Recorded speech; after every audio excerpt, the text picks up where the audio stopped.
What's going on, guys? This is Danny from Slow Restoration, and today we are in the Yukon XL, the Quadrasteer, and we're going to do our first real modification. And the first thing we are going to do is deal with that, because that back in 2005 was top of the line. Now it doesn't barely work. The touchscreen is totally in-op. It just up. For the most part, it's in-op. It doesn't really do anything you want it to. Every once in a while it'll work, but we need to update this. We need to fix it because it doesn't work. And let's fire it up. And we're going to run out and pick up a new head unit for this thing. Again, I just love the turning radius on this thing. Nothing could make that turn of a vehicle this size. Let's get going. Alright guys, we're here at Sound the Tri-State. Check them out if you need anything audio related. They do car audio and also marine. And they have a ton of stuff. Really good prices. So let's get in there and get what we need. As you can see, guys, they have a little bit of everything. Rims, audio equipment, alarms.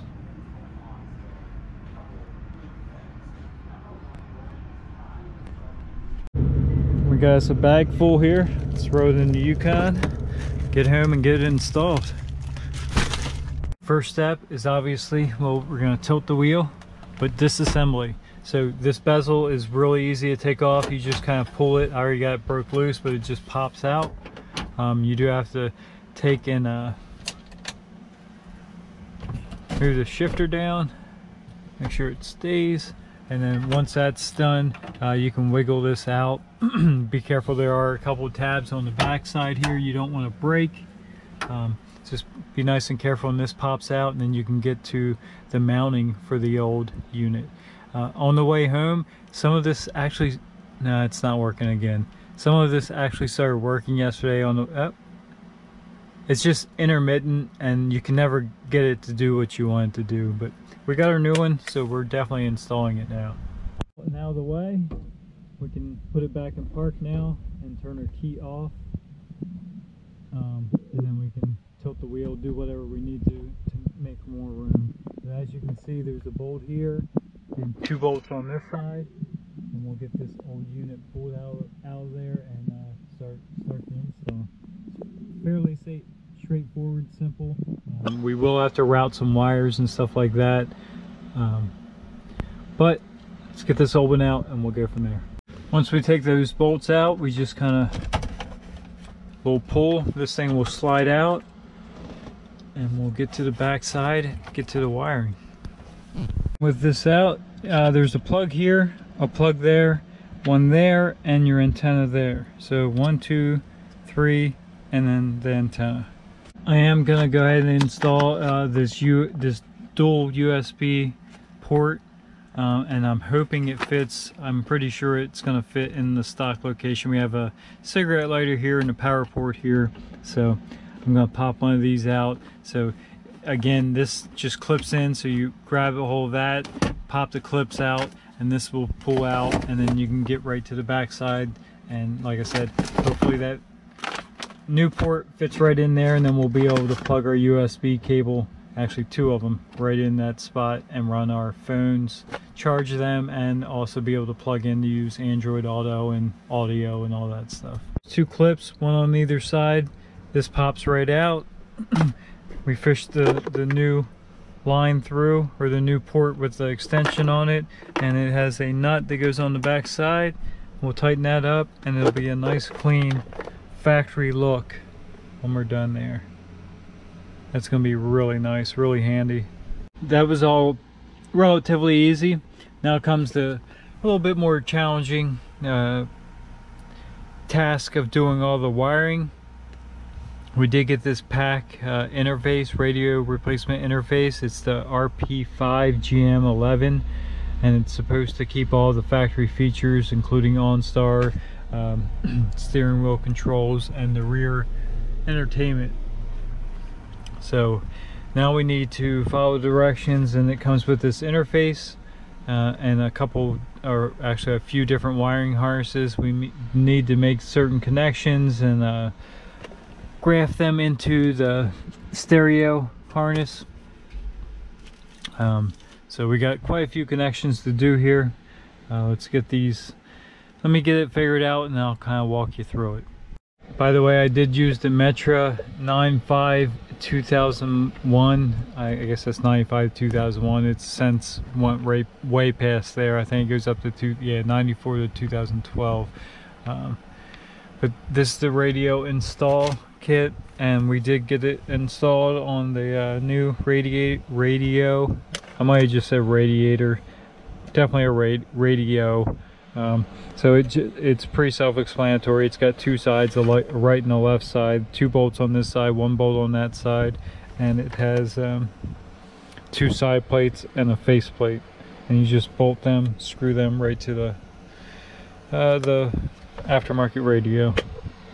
One of the next steps is to connect the harnesses. So it's all of it's labeled on the top here. This one's vehicle connections.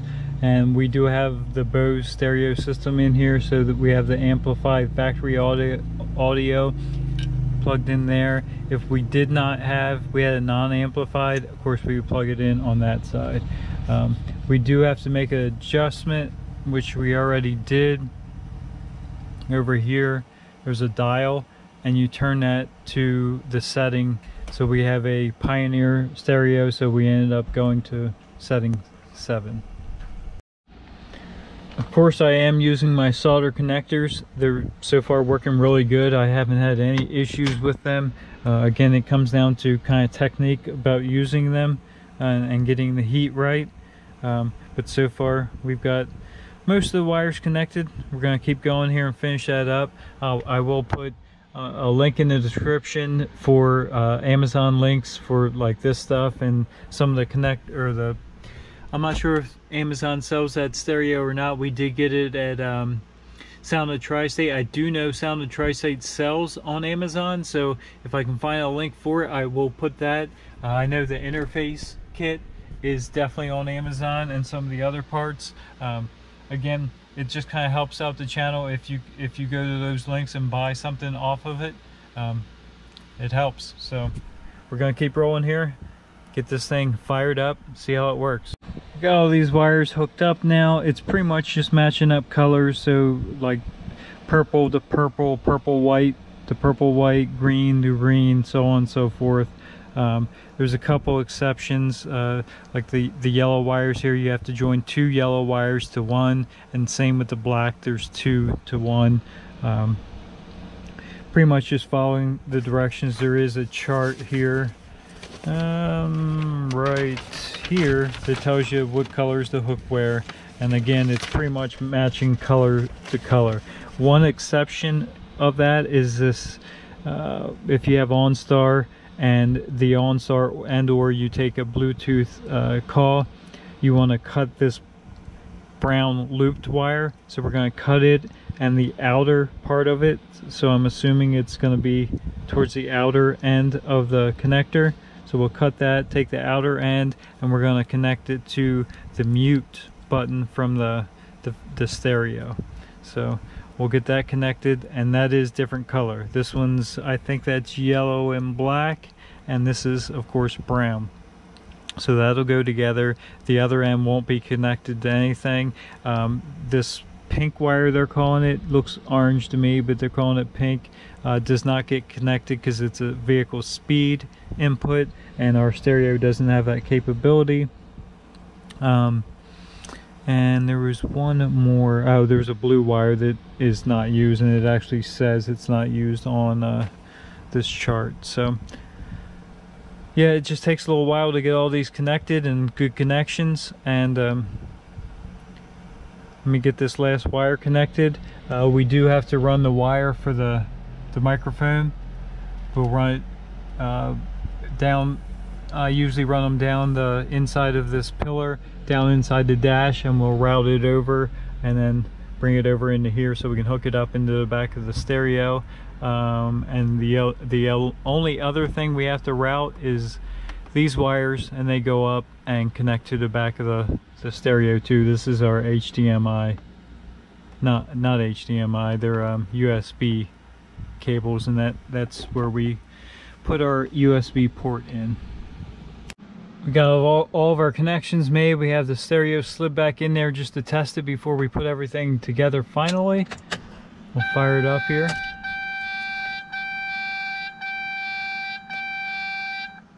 Might have to adjust the volume on the buzzer.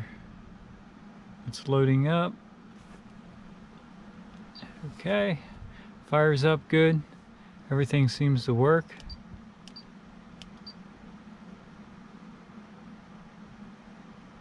My phone is already connected to it. HD radio works. Controls on the steering wheel work. So I think we're good to go. I am actually here. Let's turn it back on. It does. You put it in reverse, and all that's working. So that interface controls all of that. You put it in reverse, it automatically goes to the mode where there would be a camera. We'll put it back in park, and it'll go right back.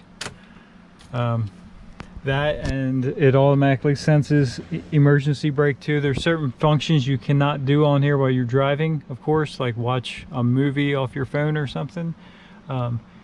So all that's connected. You can get a diode that goes in there and bypasses that, but we don't need that. But all that works just like it should factory, so we're good to go there. So one thing I did notice is this won't quite go all the way back in. There is a gap here on the side, so we're gonna have to trim some of the plastic at the very back of this where this slides into. So we have a multi-tool here, and we're gonna pull that back out. I think I have enough markings on there to see exactly where. We had this pulled out before we slid that up on there, and I got some marks on there. So we're going to pull this back out, neaten up our wiring a little bit, make a couple relief cuts to get this to slide all the way back in, and then we'll be ready to put it back together. Got this trimmed out. We're getting ready to neaten up the wires, but we had to cut this tab off, move it back a little bit, and there was a little lip around here and there that we trimmed off. Hopefully that'll be enough. I think it will. We didn't really need much, but it was pretty easy to trim. Just gotta get in there and cut it. Now let's neaten these wires up and get this thrown back in there and see if we have enough room now. Now one more piece to add to the Yukon. We just got it in from Amazon. Let's open it.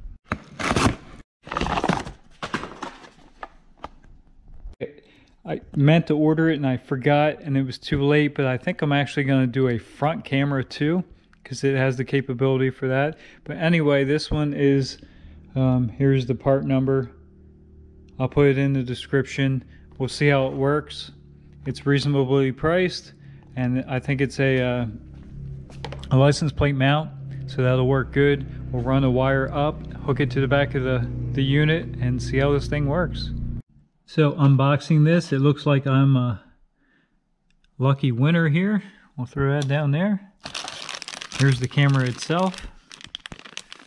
It is in fact a license plate mount. Go right there. It's got two cables, which it comes with. This is obviously the jack, the RCA jack that plugs into the back of the camera, or the stereo. And I'm thinking the red wire is the power wire to power it up. I'm not sure what this one is for. We'll figure it out. Alright guys, as you can see, we got it all put back together here. We got to put the bezel back on, but that's no big deal. It just pops back on. We are testing it here. Everything so far seems to work. We have our steering wheel controls that work. And if we step on the brake here and put it in reverse, we have a rear view camera, which is very cool. And of course, as soon as you take it out, reverse, it goes right back. So everything is working as it should.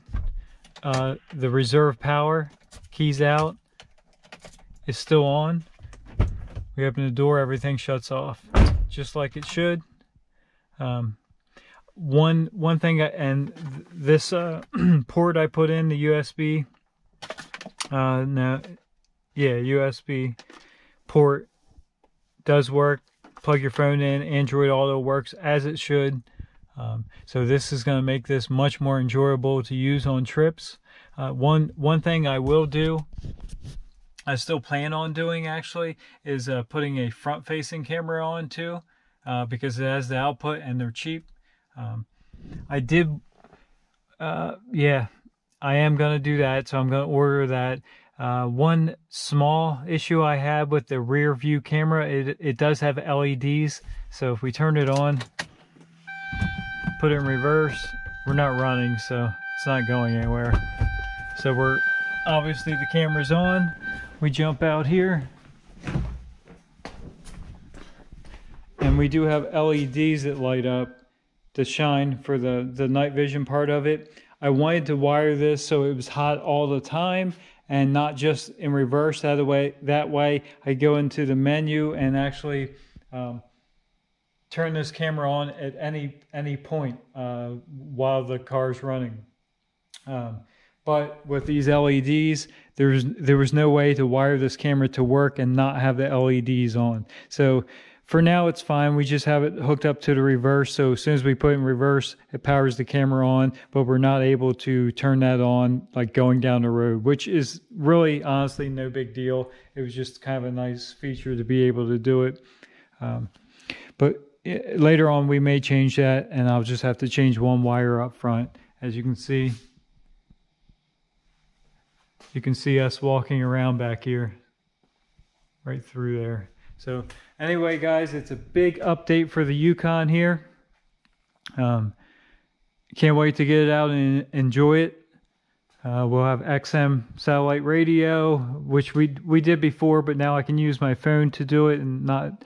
I have a subscription on my phone, so now we can use my phone and have XM in this truck too. So if you like the content, please subscribe. Thanks for tuning in. Have a good day. Right here, where the differential would normally sit, would be perfect for a turbo. A low mount front turbo. My wheels are definitely spinning. The exhaust is right there and right there. You can come around and have the flange right here. Be really easy to get to. The downpipe going right back through and connecting to the factory system. And then of course charge pipe running over to the intercooler, kind of like my truck, but instead of all the way in the back, it would be in the front, low mount up front. So that's probably a dream. It probably isn't going to happen, but you never know.